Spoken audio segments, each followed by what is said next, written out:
Family मुकदमात में लोगों की एक बहुत बड़ी मुसीबत है पाकिस्तान के अंदर कि उनको अच्छा वकील नहीं मिलता और वो उनके मामलात अच्छे तरीके से लेकर नहीं चलता और उनके मुकदमे at the and final stage पे जाते जाते जाते बेड़ा गर्क हो चुके होते हैं और उनको अच्छा खासा डेंट पड़ता है आखिर में जाके। तो इस हवाले से इसमें कोई शक तो नहीं है कि एक प्रोफेशनल लॉयर जो है वो एक मुकदमे को अच्छे तरीके से चला सकता है, मगर इसके लिए शर्त है कि उस वकील के अंदर ये एबिलिटी हो,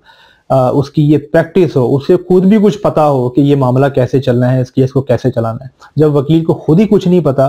कि किस स्टेज पर क्या करना है, किस वक्त कौन सा वक्त क्या करने के लिए मौजू है, तो वो बजाय केस को अच्छा चलाने के केस का बेड़ा गर्क करेगा और आखिर में जाके जो है इसका नुकसान जो है बिल्कुल मुद्दई या मुद्दा अलैह को होगा, उसके क्लाइंट को होगा। तो इसके लिए जरूरी है कि फैमिली मुकदमात में चूंकि लोगों के इमोशंस इन्वॉल्व होते हैं और ये कोई जमीनों का मुकदमा या प्लॉटों का मुकदमा तो होता नहीं कि चलो खैर है चलता रहेगा, साथ साथ मामला चलते रहेंगे, देखी जाएगी बाद में। ये लोगों की औलादों का मसला है। जिस तरीके से पाकिस्तान में नॉन कस्टोडियन फादर्स स्पेशली जलील हो रहे हैं और जिस तरीके से उनकी औलादों से महरूम किया जाता है, जिस तरह उनके ऊपर फेक केसेस बनाए जाते हैं, फॉल्स एलिगेशन लगाए जाते हैं, उनको इमोशनली डैमेज किया जाता है, बहुत बुरे तरीके से फाइनेंशियली डैमेज किया जाता है। तो ये ऐसा केस नहीं होता कि जिसमें कोई रिस्क लिया जा सके, और क्योंकि उसमें वक्त भी ज़ाया होगा, पैसे भी ज़ाया होंगे और असल बात जो है वो रिश्ते जो हैं उनके ज़ाया होने के इम्कानात होते हैं कि वो छूट जाएंगे और सारी उम्र के लिए एक रोग बन जाएगा, गम बन जाएगा। तो इसमें ऐसा रिस्क लेना नहीं चाहिए। इसलिए मैं रिकमेंड करता हूं कि बेहतर तो यही है कि जो फादर्स हैं वो अपने मुकदमात की पैरवी खुद करें, खुद चलाएं। अगर कोई वकील हायर करना तो उसमें कुछ पैरामीटर्स हैं और उसमें जाहिर हमको समझ भी होनी चाहिए सारे मामलात की, जो कि ज़्यादातर लोगों में कानून को नहीं पता होता, उनके पास यह इल्म नहीं होता। तो उसका तरीकेकार ये है कि वो कोई भी वकील अगर हायर कर रहे हैं तो सबसे पहली बात ये है कि अगर किसी भी वकील के पास कोई मुकदमा लेकर जाएंगे तो जाहिर है उसने अपनी तारीफ ही करनी है ना, और उसने तो ऐसा इस तरह से शो ऑफ करनी चीजें कि भाई पूरे शहर के अंदर उस केस के लिए सबसे मौजूद वकील वही है, बेशक आगे चलकर वो केस का को खराब करवा दे बजाय ठीक करवाने के। तो ये तो ऐसा तो हो गई। और दूसरी बात ये है कि फैमिली केसेस के अंदर जो वकला हजरात जो जिनकी कोई प्रैक्टिस नहीं है, जो बिल्कुल लोगों को अच्छे मुकदमा चलाने की एबिलिटी नहीं रखते, वो लोगों को एक झूठी उम्मीदों की तरफ लेके चलते हैं और ऐसी बातें कमिट करते हैं जो कि पॉसिबल ही नहीं होती हैं। टेक्निकली कानून में उनका इम्कान ही नहीं होता है और वो ऐसे इस तरह के वादे कर लेते हैं, उस पर लेके चलते हैं लोगों को, और आखिर में जाके जब फैसला उनके खिलाफ आ जाता है तो क्लाइंट को कहते थे भाई हमने तो पूरी कोशिश की, लेकिन दरअसल वो कोशिश का कोई फायदा नहीं था, वो केस ही बिला वजह था और बिला जवाब था, और उस केस में जो मामला चलाए गए वही गलत तरीके से चलाए गए, वो ये चीजें नहीं बताते। अब क्लाइंट समझता है कि जी शायद मेरे साथ ही ऐसा हुआ, मेरी किस्मत ही बुरी थी, और वो समझ के उसका तो बेड़ा गर्क हो जाता है। लेकिन दरअसल वो मामला सबके साथ हो रहे होते हैं, और वो जब स्टडी होती है, एक्सपोजर मिलता है क्लाइंट को और दूसरे लोगों के मुकदमात स्टडी करता है। और वैसे भी फैमिली मुकदमात के अंदर क्लाइंट जैसे जैसे मेच्योर होता है, चंद ही अरसे वक्त में, थोड़े से वक्त में जो उनको समझ आना शुरू हो जाती है कि केसेस की क्या नोयत है, किस स्टेज पे क्या करना है, और वो रूटीन की चीजें हैं वो उसको फॉलो करने लग जाता है खुद भी। तो बाद में भी उसको खुद ही एफर्ट करनी पड़ती है बहुत ज्यादा। तो पहली बात ये है कि जब भी किसी लॉयर के पास जो है वो जा रहा है, वो ऐसा शख्स कि उसको वो हायर करेगा अपना फैमिली मुकदमा देने के लिए, और वो उसके साथ कुछ कमिटमेंट्स करता है कि जी मैं आपको ये रिलीफ, क्योंकि पहला सवाल क्लाइंट का यही होता है अपने वकील से कि आप मुझे रिलीफ क्या दिलाएंगे, मेरे लिए क्या होगा, इसका रिजल्ट क्या निकलेगा। तो जब वो रिलीफ कमिट करे तो सिर्फ एक सवाल जो है वो उस शख्स का फर्ज बनता है कि वो अपने वकील को हायर करने से पहले पूछ ले कि हजरत साहब बिल्कुल आप ठीक कह रहे होंगे, आपका तजुर्बा है, आपका प्रोफेशन है, मुझे सिर्फ कोई कोर्ट का ऑर्डर दिखा दें जहां पर आपने ये रिलीफ किसी और को लेकर दिया है।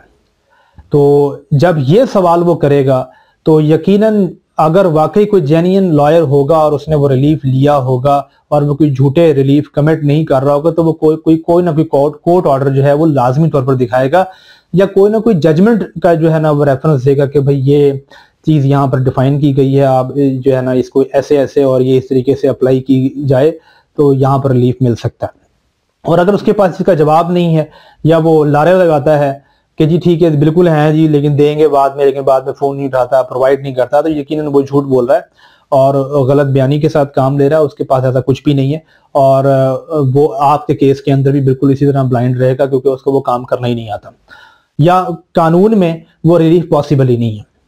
तो ये एक बहुत बुनियादी सी वजह है कि कोई भी वकील हायर करने से पहले क्लाइंट को ये चीजें उसके साथ तय करनी चाहिए। अगर वो इस काबिल नहीं है, नहीं प्रोवाइड कर सकता, तो उस वकील को हायर नहीं करना चाहिए। दूसरी बात यह है कि फैमिली मुकदमात के अंदर कोशिश की जानी चाहिए कि हमेशा एक सीनियर वकील को जो है ना वो हायर किया जाए, जिसने कोई बाल सफेद किए हुए हैं मुकदमात चला के। उसमें यह होगा कि फैमिली मुकदमात में कोई बहुत बड़ा सरप्राइज तो मिलेगा नहीं फादर को या एक हस्बैंड को, लेकिन कम से कम यह है कि उसके डैमेजेस जो है ना वो कम किए जा सकते हैं। अगर तजुर्बेकार वकील होगा, उसे पता होगा किस स्टेज पर क्या करने से क्या नुकसान होगा और कितना नुकसान हो सकता है, तो वो बचा सकता है अपने क्लाइंट को बहुत बड़े बड़े नुकसान से। आखिर में थोड़ा बहुत डेंट तो लगना ही होता है हर किसी को, जितना मर्जी अच्छा केस चला रहे हैं, तो वो नुकसान से बचाएगा। तीसरी बात यह कि एक हाइब्रिड किस्म का स्ट्रक्चर जो है वो बनाना चाहिए वकील के साथ, कि वकील से पहले दावा तैयार करवा लिया, वकील से जवाब दावा तैयार करवा लिया, वकील से शहादतें करवा ली, वकील से जो है वो उन पर जरा करवा ली, लेकिन जो बाकी मामला हैं हाजिरी के या कोई जो मामला जो है वो क्लाइंट खुद भी देख सकता है, तो उसको कोशिश करनी चाहिए दरखास्तों की हद तक दरखास्त जाके देनी है, वकील ने लिख दी है दरखास्त, तो वो इस तरह के मामला जो है वो कर सकता है, उसे करना चाहिए और इस तरह का हाइब्रिड किस्म का स्ट्रक्चर चलाना चाहिए। उससे ये होगा कि वो भी हर स्टेज से आगाह होगा, उसे भी पता होगा। और दूसरी बात यह कि मुकदमे की जो स्टेज हो उसके जो ऑर्डर्स हैं वो उसको पहले से उसने पढ़े हों कि पिछली तारीख पर जज ने ऑर्डर क्या किया था, फाइल में लिखा हुआ क्या था। वो जब उसको पढ़ लेगा तो उसको समझ आएगा कि अगली तारीख के लिए जज ने इस चीज का हुक्म दिया है, तो इसका मतलब ये है कि अगली तारीख पर हमने इस चीज की तैयारी करके जाना है। तो वो अपने वकील से भी पूछेगा कि क्या तैयारी है जनाब और अगली तारीख पर हमने क्या करना है, और इस तरह वो अपने वकील के अलावा कुछ और वकला के साथ भी जो है अदालतों में जाकर कुछ सीनियर वकला के साथ बातचीत थोड़ी बहुत कर सकता है। कोई किसी को मना तो नहीं कर रहा। अगर कोई काम की बात और सही तरीके से पूछी जाए तो बहुत सारे लोग हैं जो दिलचस्पी से जवाब भी देते हैं और वो चाहते हैं कि कोई नॉलेज डिलीवर कर सके, तो ऐसा हो सकता है, तो ये किया जा सकता है। तो और दूसरे जो लोग उसी कोर्ट के अंदर जिनके केसेस चल रहे हैं, तो वो फादर उनके साथ भी जो है वो कम्युनिकेट कर सकता है, उनसे भी पूछ सकता है कि भाई आपका मुकदमा किस स्टेज पर है, आपके ऊपर क्या मुकदमा हुआ था और किस तरह आपके ने चलाया, आपके वकील ने किस तरह जरा की, क्या क्या कैसे शहादतें पेश की वगैरह वगैरह। तो इस तरह करने से भी बहुत ज्यादा समझ आ जाती है, रोशनी मिल जाती है। और इस तरह डेट आने से पहले अगर तैयारी प्रॉपर तरीके से कर ली जाए और वो सारे लवाजमात पूरे किए जाएं केस के और हर तारीख पर इसी तरह किया जाए,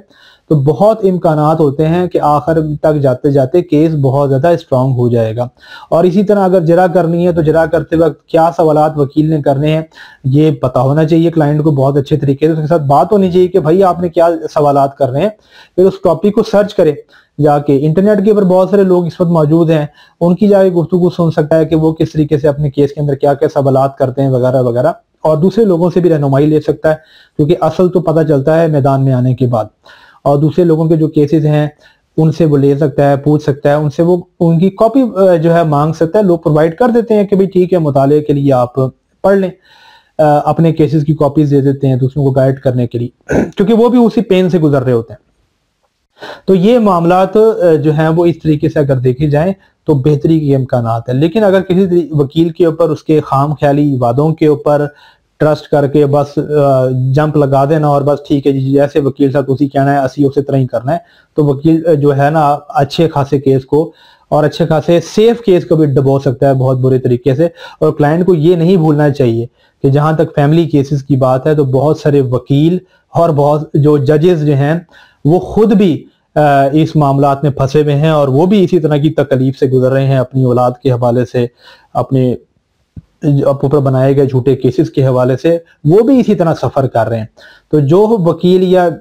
जो कानून से ताल्लुक रखने वाले लोग अपने केसेस में रिलीफ नहीं ले सके और अपने केसेस में अपने आप को वो 100% नहीं बचा सके, वो क्लाइंट को कैसे बचाएंगे।